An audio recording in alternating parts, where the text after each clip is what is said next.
Welcome to S9 TV. ముందుగా headlines చూద్దాం.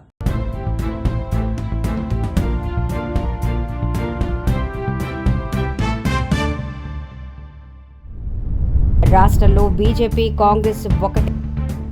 రాష్ట్ర హోంశాఖ మంత్రి రేవంత్ రెడ్డితో కలిసి కేసును నీరుగార్చే ప్రయత్నం. రాజకీయాలు మాట్లాడినంటూనే మోదీ రాజకీయం. ప్రధాని మోదీ తెలంగాణకు పొదుపు సూత్రాలు.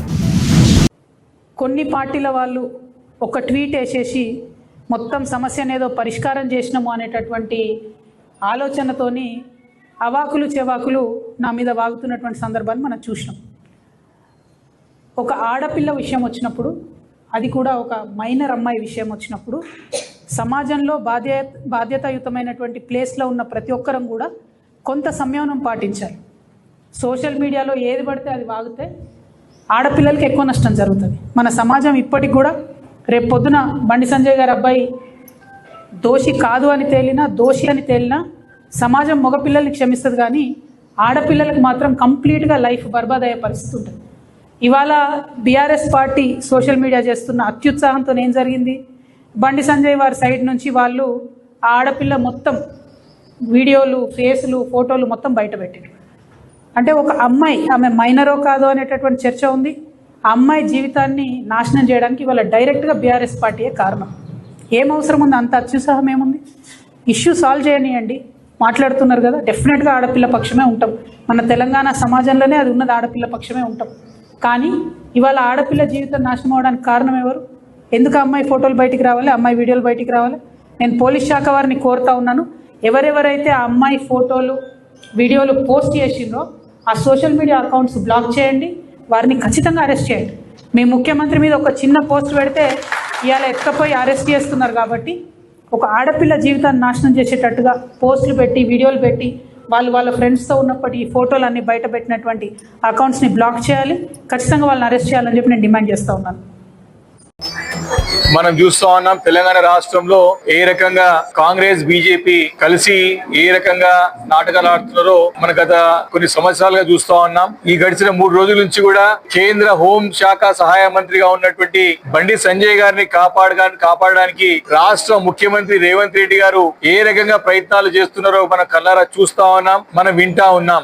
కేంద్ర హోం శాఖ సహాయ మంత్రిగా ఉన్నటువంటి బండి సంజయ్ గారి కుమారుడు మరి పోక్సో చట్టం కింద కేసు నమోదై దాదాపు 3 రోజులు కావస్తా ఉన్నా మరి దానిపైన ఇలాంటి విచారణ చేపట్టకుండా తక్షణం ఎవరైతే బండి సంజయ్ కుమార్ గారి కుమారుడు ఉన్నారో వారి పైన కేసు బుక్ అయింది, ఇమ్మీడియట్ గా వారిని తక్షణం అరెస్ట్ చేయాల్సిన అవసరం ఉన్నా ఇలాంటి చర్యలు తీసుకోకుండా తిరిగి వారిని కాపాడే ప్రయత్నం రాష్ట్రంలో ఉన్నటువంటి హోంశాఖ బాధ్యతలు చేపట్టినటువంటి ముఖ్యమంత్రి రేవంత్ రెడ్డి గారు కాపాడడానికి విశ్వ ప్రయత్నాలు చేస్తున్నది మన స్పష్టంగా కనపడతా ఉన్నది. మరి ఈ పోక్సో చట్టం అనేది అందరికి తెలుసు. ఎవరైతే 18 సంవత్సరాలు నిండని అమాయక బాలికల పైన అత్యాచారం చేసే ప్రయత్నం చేసినా వారి పోక్సో చట్టం కింద మనమే కేసు బుక్ చేసి ఇమీడియట్ గా వారిని అరెస్ట్ చేసి దానిపైన విచారణ జరిపించాల్సిన అవసరం ఉంటది. కానీ 3 రోజులు కావస్తా ఉన్నా మరి ఇలాంటి చర్యలే కాదు, మరి వారిని కాపాడే ప్రయత్నం జరుగుతూ ఉంది.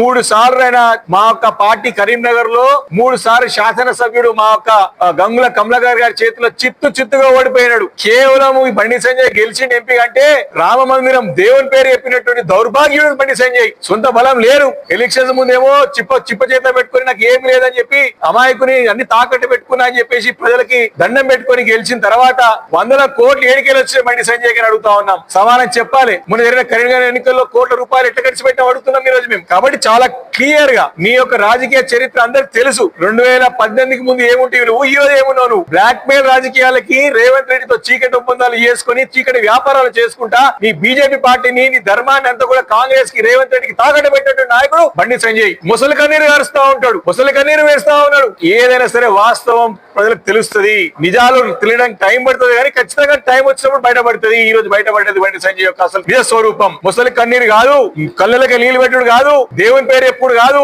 ధర్మం పేరు ఎప్పుడు కాదు. ఇమీడియట్ గా రాజీనామా చేసినాక నువ్వు నిర్దోషివా దోషివా నిరూపితమవుతుంది. కాబట్టి ఈ యొక్క ముసలి కన్నీరు కారణం బంద్ చేయాలి బండి సంజయ్ అని చెప్పి సందర్భంగా మనం చేస్తాను. ప్రెస్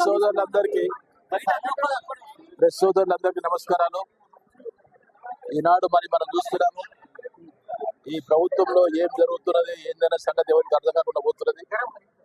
నిన్నగా మొన్న జరిగిన సంఘటన ఏదైతే బండి భగీరథ్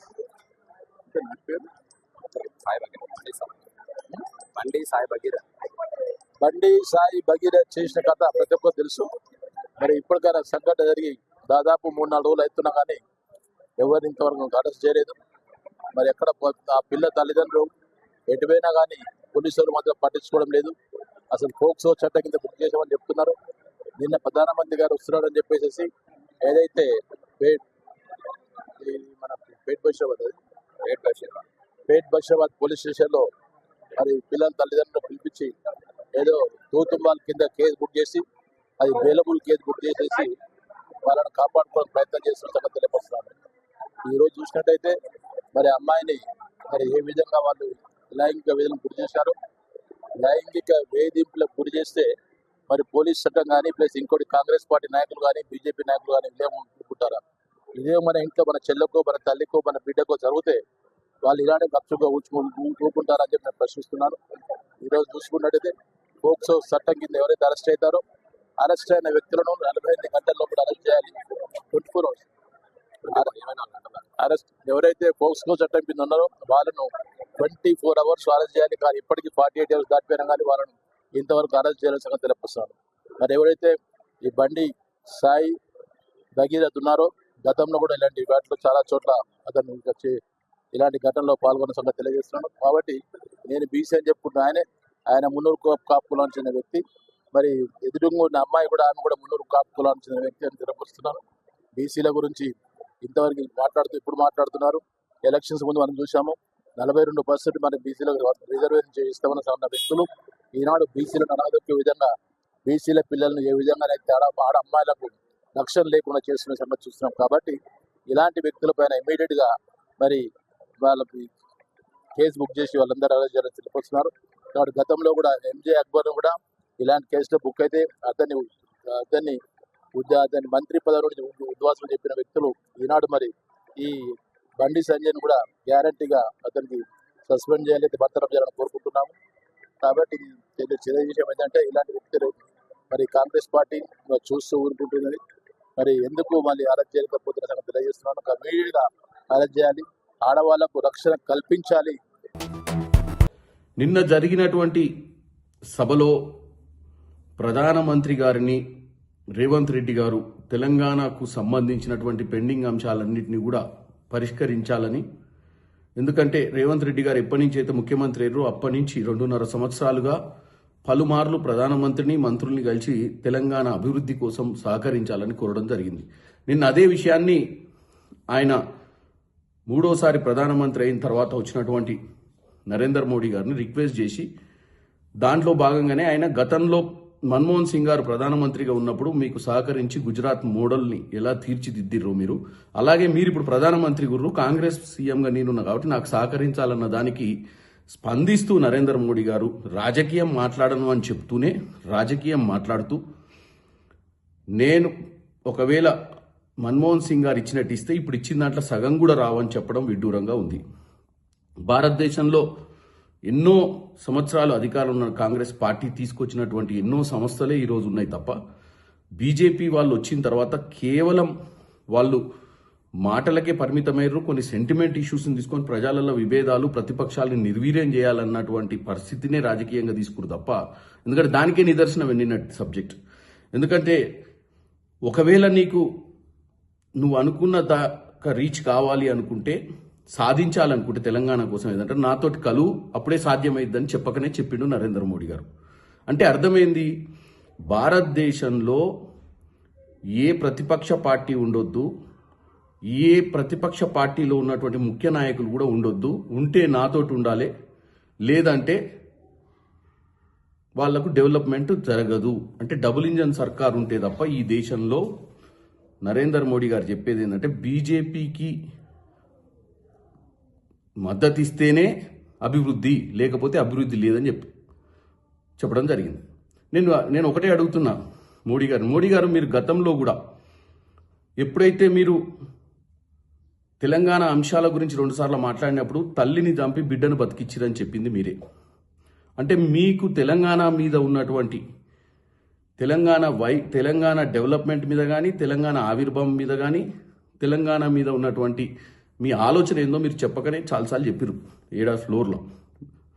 మీతో పాటు ఈ మధ్య కాలంలో తేజస్వి సూర్య విభజనను పాకిస్తాన్ ఇండియా విభజనగా పోలిస్తే కూడా మీరు స్పందించలేదు. దీన్ని బట్టి చూస్తే మీరేంటి, మీకు తెలంగాణ మీద ఏమాత్రం కూడా చిత్తశుద్ధి లేదు. ఉంటే తెలంగాణ విభజన జరిగినప్పుడు ఉన్నటువంటి మిగులు హామీలను ఎప్పుడో నెరవేరుదురు.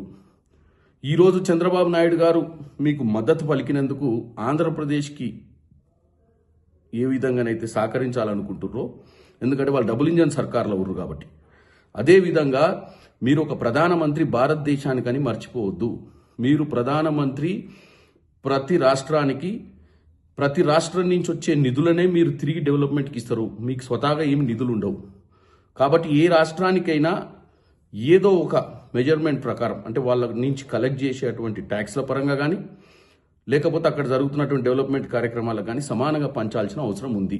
కాబట్టి దీంతో తేటతెల్లమైంది ఏంటంటే, ఈ దేశంలో ఏ పొలిటికల్ పార్టీని ఉండనియొద్దని, ఏ పొలిటికల్ పార్టీ మీదైనా ప్రెజర్ అయినా తీసుకొస్తారు, లేకపోతే అభివృద్ధి అంశం మీద ఇలాంటి టార్గెట్ అయినా చేస్తారు అనేది క్లియర్గా అర్థమైంది. రేవంత్ రెడ్డి గారు కేవలం నిన్న రాష్ట్ర భవిష్యత్ కోసం, రాష్ట్ర ప్రయోజనాల కోసం, రాష్ట్రంలో ఇచ్చినటువంటి హామీలను నెరవేర్చనికనే ఆయన నరేందర్ మోడీ గారిని ప్రాధేయపడ్డారు. కానీ దాన్ని మాట్లాడనంటూ రాజకీయంగానే మాట్లాడడం జరిగింది. ఇంతటితో వార్తలు సమాప్తం. మరిన్ని అప్డేట్స్ కోసం చూస్తూనే ఉండండి S9 TV న్యూస్.